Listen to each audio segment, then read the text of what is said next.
Dad's silent revenge. I was standing in my garage, grease under my fingernails from fixing my neighbor's lawnmower, when my phone buzzed with a text that would change everything. The message was from my 8-year-old granddaughter, Nancy. Grandpa Harold, why can't you come to Mommy's graduation party? I made you a picture. That's when I knew something was seriously wrong.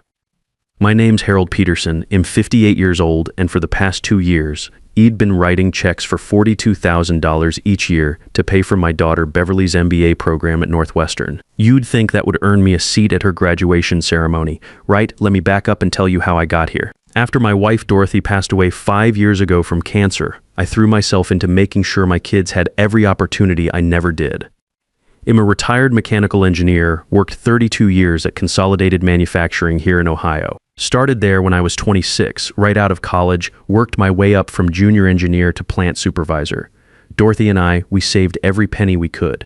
We weren't rich, but we were comfortable. The house was paid off, retirement account was solid, and we had a little nest egg for emergencies. When Beverly came to me 2 years ago saying she wanted to go back to school for her MBA, I didn't hesitate for a second. She was working as a marketing coordinator at some mid-sized company, making decent money but stuck in middle management. She had bigger dreams. Dad, Shed said, sitting at my kitchen table where Dorothy used to make her famous Sunday pot roast. This program at Northwestern is my shot. It's $42,000 a year, but the connections it'll make, the career opportunities. I can pay you back once I land that executive position. I looked at her sitting there, 30 years old, determined as hell, and I saw Dorothy's ambition burning in her eyes. Beverly had always been our go-getter. Honor roll in high school, dean's list in college, always pushing herself to be better. Dorothy used to say Beverly got her drive from watching me work double shifts to afford her dance lessons and college application fees. Sweetheart, I said, you don't pay me back. You make the most of it? That's payment enough for your old man. Her eyes filled up with tears. Dad, that's $84,000. That's your retirement money. Dorothy and I saved that money to give our kids opportunities. This is exactly what it's for. So I wrote the checks. $42,000 in August 2022, another $42,000 in August 2023. That's $84,000 of the money Dorothy and I had scripted and saved for 30 years. Every dollar represented overtime shifts, skipped vacations, coupon clipping, and Dorothy's side job doing bookkeeping for local businesses. But seeing Beverly excited about marketing strategies and business plans, watching her light up when she talked about brand management and corporate leadership, it felt worth every penny. My son Eugene has a different story entirely. He teaches 3rd grade at Lincoln Elementary, makes about $45,000 a year, and never asked me for a dime except maybe help with Christmas presents for little Nancy. Eugene's the steady one, the one who calls every Sunday, the one who stops by to check on me without being asked. He married his college sweetheart Linda, they've got Nancy, and they're happy with their simple life. Eugene always said he was grateful just to have dinner with his old man once a week, but Beverly, she was going places. She had plans, ambitions, dreams bigger than our little Ohio town, at least. That's what I thought. Things started feeling off around Christmas last year. Beverly would come over for our traditional Christmas Eve dinner, but she'd spend half the time on her phone talking about her study group and networking events. She started dressing different too. Designer clothes that looked expensive, handbag that probably cost more than Eugene makes in a month, jewelry I knew she couldn't afford on her graduate assistant salary of maybe $15,000 a year.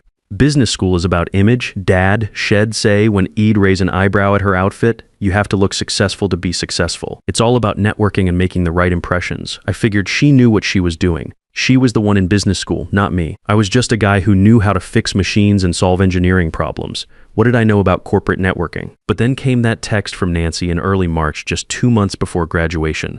I called Eugene immediately, my hands actually shaking as I dialed his number. Eugene, what's this about Beverly's graduation? Nancy thinks I'm not invited to the ceremony. There was a long pause on the other end. I could hear his kids playing in the background, normal family sounds that suddenly made my empty house feel even quieter. Dad, I think you need to talk to Beverly directly about that. I'm talking to you first. What's going on, son? Another pause, longer this time, Beverly said. She said the graduation reception is for students and their professional networks only. She said it wouldn't be appropriate for family members to attend. I felt like someone had punched me in the gut and knocked all the air out of my lungs. Professional networks. Eugene, I paid $84,000 for that education. I think that makes me pretty damn invested in her professional future. I know, Dad, I told her the same thing. But Shez got this new boyfriend now, Leonard something, and he's some kind of investment banker from Chicago. I think has been filling her head with ideas about image and networking and all that business school stuff. That night, I couldn't sleep. I kept thinking about Dorothy, how proud she'd been when Beverly graduated college summa cum laude, how Shed always said Beverly would do great things. That girl's got fire in her belly, Dorothy used to say. She's going to change the world. This wasn't the daughter we'd raised. This wasn't the girl who used to help me rebuild engines in the garage, who learned to change oil because she wanted to understand how things worked. The next morning, I did something I probably shouldn't have done. I got on LinkedIn, something I barely understood but had set up when I retired, because Eugene said it was important to stay connected. I searched for Beverly's profile, and what I found made my blood run cold. There were photos from some business conference in Chicago from just 2 weeks ago. Beverly was dressed in a suit that probably cost more than Eugene makes in a month, standing next to this Leonard character who looked like he'd stepped out of a magazine. The guy was tall, perfectly groomed, expensive watch, the whole 9 yards. The caption under Beverly's post read, "Grateful for the opportunities that come with hard work and dedication, building Tom Morrow's leaders today. Ambia Life networking success, future leader hard work and dedication. No mention of her father had been funding this hard work with his life savings." I scrolled through more posts, going back months. Photos from expensive restaurants in downtown Chicago, weekend trips to wine country in California, networking events at country clubs that probably cost more to join than I made in a year. All of it happening while I was supposed to believe she was struggling to pay for groceries and textbooks. Then I found the post that broke my heart completely. It was from February, a photo of her at some business leadership symposium at a fancy hotel. She was wearing a dress that looked like it came from one of those stores where they don't even put price tags on things. Someone in the comments had asked about her background, where she came from, and Beverly had responded, "I'm focused on building my own legacy." Sometimes you have to leave the past behind to embrace the future you're creating. Leave the past behind. That past was me. That past was Dorothy. That past was the woman who cleaned houses on weekends to help pay for Beverly's college textbooks, the man who worked double shifts during Christmas season so we could afford her sorority fees and study abroad program. I closed the laptop and sat in my workshop for hours, just thinking, Dorothy always said I was too patient, too willing to see the best in people even when they were showing me their worst. But she also taught me that respect has to be earned and maintained, and that sometimes the people you love most are the ones who need the hardest lessons. Beverly wasn't just taking my money, she was taking my dignity and throwing it away like yesterday's newspaper. That's when I decided to do something I'd never done before in my 58 years of life. I was going to fight back, but I was going to do it smart. I was going to use my engineering brain to solve this problem systematically, the way I'd solved production problems at the plant for 3 decades. First thing I did was gather all the evidence. I printed out every bank statement showing the $84,000 in tuition payments over 2 years. I took screenshots of every single one of Beverly's LinkedIn and Facebook posts, showing her expensive lifestyle choices. I went through my credit card statements and found receipts for all the times ID helped her with emergency expenses that were apparently being spent on designer clothes and weekend getaways. Next, I did what any good engineer does when facing a complex problem. I researched the system. I spent 6 weeks learning everything I could about Northwestern's MBA program, their student conduct policies, their financial aid guidelines. Turned out they have very strict rules about how educational funds are supposed to be used and about students honestly representing their financial situations. I learned that MBA students are expected to maintain certain ethical standards, especially when it comes to financial transparency. The program has an honor code that specifically mentions misrepresenting financial circumstances as grounds for academic review, probation, or even dismissal. Then I started documenting Beverly's actual spending habits. Not with some expensive private investigator like you see in movies, but the old-fashioned way. I drove up to Chicago on 3 different weekends over 6 weeks, staying at a cheap motel near campus. I followed her to restaurants, networking events, shopping trips.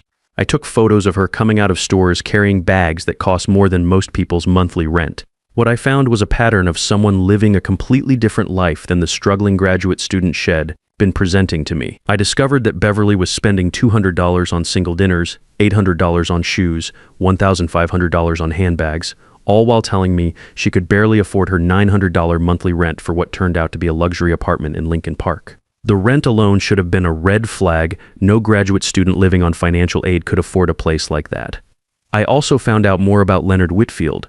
Investment banker, yes, but also a guy with a history, according to some online research. Had been engaged twice before to women in professional programs.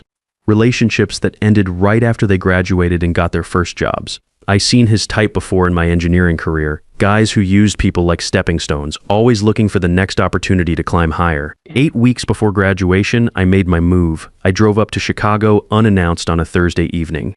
I told Beverly I wanted to take her out for a pre-graduation dinner to celebrate her upcoming achievement, but Shed made excuses every time I suggested it. Said she was too busy with final projects, too swamped with recruiting events, too exhausted from networking. I parked outside her apartment building, a gleaming high-rise that definitely wasn't student housing, and called her from the lobby. Dad, what are you doing here? I told you I was busy this week. I'm in your lobby, sweetheart. I drove 3 hours to see you. Can you come down for just a few minutes? We need to talk. When she came down 20 minutes later, I barely recognized my own daughter.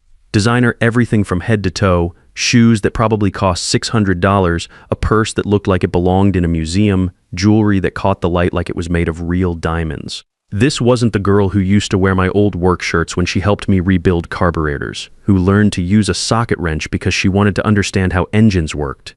Beverly, I want to show you something, I said, pulling out a thick folder I'd prepared. These are bank statements showing every penny I've paid for your education over the past 2 years. And these are printouts from your social media showing how you've been spending your time and money. Her face went white as fresh paint. Dad, I can explain all of this. Can you explain why you told people online that you're building your own legacy and leaving the past behind? Can you explain why your granddaughter thinks I'm not good enough to come to your graduation ceremony? She looked around the fancy lobby like she was embarrassed to be seen with me. Like I was some vagrant who'd wandered in off the street, instead of the man who'd made her privileged life possible. Dad, you don't understand how business school works. Image matters here. The people I'm networking with, they expect a certain level of sophistication. Level of sophistication? Beverly, I'm the level of sophistication that made your fancy networking possible. I'm the sophistication that paid for that outfit you're wearing and the apartment you're living in. I know, and I'm grateful. But Leonard says that in the corporate world, you have to present yourself as someone who belongs there naturally. Having a father who works with his hands, it sends the wrong message to potential employers and business contacts. That's when I knew I'd lost her completely. This wasn't just about graduation or some boyfriend's bad influence. This was about who Beverly had chosen to become, and it wasn't anyone Dorothy and I had raised. Beverly, here's what's going to happen, I said, keeping my voice calm and level the way I did when I was dealing with a serious problem at the plant. I'm going to your graduation ceremony whether I'm invited or not. And I'm going to have a conversation with Dean Melvin Carter about student conduct policies and how MBA candidates are expected to represent themselves honestly to their funding sources.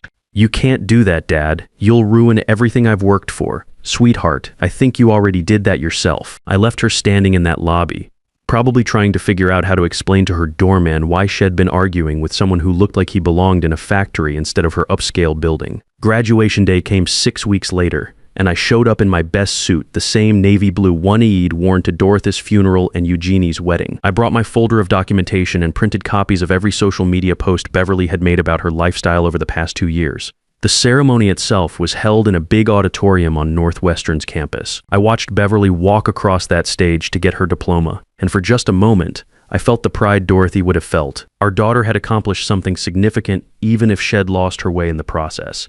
But it was the networking reception afterward where I made my play. I found Dean Melvin Carter during the cocktail hour, introduced myself as Beverly Peterson's father and primary financial contributor to her education. I explained that I had some concerns about how educational funds were being represented and used. Dean Carter was a distinguished-looking man in his 60s, the kind of guy who'd probably seen every type of student and parent over his decades in academia. He looked through my documentation for about 15 minutes, his expression growing more serious with each page. Bank statements, social media, screenshots, receipts, timeline of events. I'd organized it all like an engineering report, clear and methodical. Finally, he looked up at me and said, "Mr. Peterson, this is very troubling. We have strict policies about financial transparency and ethical conduct for our MBA candidates. We'll need to schedule a formal review with Miss Peterson next week." Across the reception hall, I could see Beverly watching us, her face pale as fresh snow. Leonard was next to her, probably calculating how this would affect his own reputation in their social circle. I watched him lean over and whisper something in her ear, and even from a distance I could see her shoulders slump. When Dean Carter called Beverly over, I watched my daughter try to explain away 2 years of deception and manipulation. She claimed the expensive lifestyle was necessary networking, that building professional relationships required a certain image, that Shed always planned to pay me back once she landed her executive position. Peterson, Dean Carter said in a voice that had probably disciplined hundreds of students over the years, "You signed documents at the beginning of your program stating that your family was providing financial assistance based on demonstrated need. These social media posts and documented expenses suggest a level of discretionary spending that directly contradicts that representation." Beverly started crying then, not the graceful tears of someone who's genuinely sorry, but the panicked tears of someone who's been caught and knows the consequences are coming. Leonard took a step back from her, literally distancing himself as her world started crashing down. "I can explain everything," she said, her voice shaking. "The clothes, the dinners, Leonard paid for most of that. I never used Dad's money for personal expenses, but I'd done my homework." "Dean Carter," I said, "I have records showing that my daughter requested additional emergency funds 17 times over the past 2 years, totaling $12,000 beyond the tuition payments. Each request was for supposed educational necessities, textbooks, computer equipment, conference fees. The receipts show these funds were spent on luxury items." Dean Carter nodded grimly. "Ms. Peterson, we'll need you to meet with the Academic Review Board on Tuesday morning. Until this matter is resolved, your degree conferment will be held pending investigation." Beverly graduated that day, but with an asterisk that followed her for months. Academic probation, mandatory ethics courses, and a work-study program to repay the misspent funds to the university's General Scholarship Fund. She also had to write formal letters of apology to every professor Hod recommended her for networking opportunities. Leonard disappeared from her life within a week, just like Id predicted. Turns out, when you're dating someone for their connections and success potential, academic probation and ethical violations are immediate deal breakers. That night, Beverly called me around midnight, crying harder than Id heard since she was a little girl Hod fallen off her bike and scraped both knees. "Dad, I'm so sorry. I'm so incredibly sorry. I got caught up in trying to be someone else and I forgot who I really am. Beverly, I didn't do this to humiliate you or destroy your career. I did it because I love you enough to hold you accountable. That's what real fathers do. I know. I wanted to fit in so badly with these people. Leonard made me feel like my background, our family, was something to be ashamed of instead of proud of. Your background is working people who saved every penny to give you opportunities most folks only dream about. There is nothing shameful about honest work and sacrifice. How do I fix this, Dad? How do I make this right? You start by remembering where you came from and who raised you.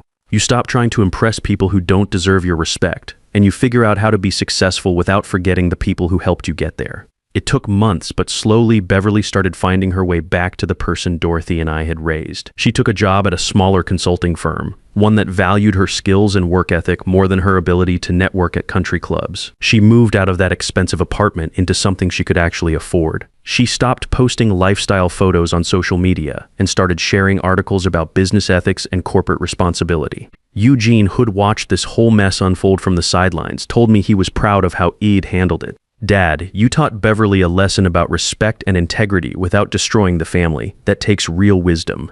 Your mother always said the hardest part of being a parent is knowing when to stop helping and start expecting." 6 months after graduation, Beverly showed up at my house on a Saturday morning. I was in my workshop rebuilding a transmission for my neighbor's old Chevy when I heard her car pull into the driveway. She came out to the garage wearing jeans and one of my old work shirts, looking more like my daughter than she had in years.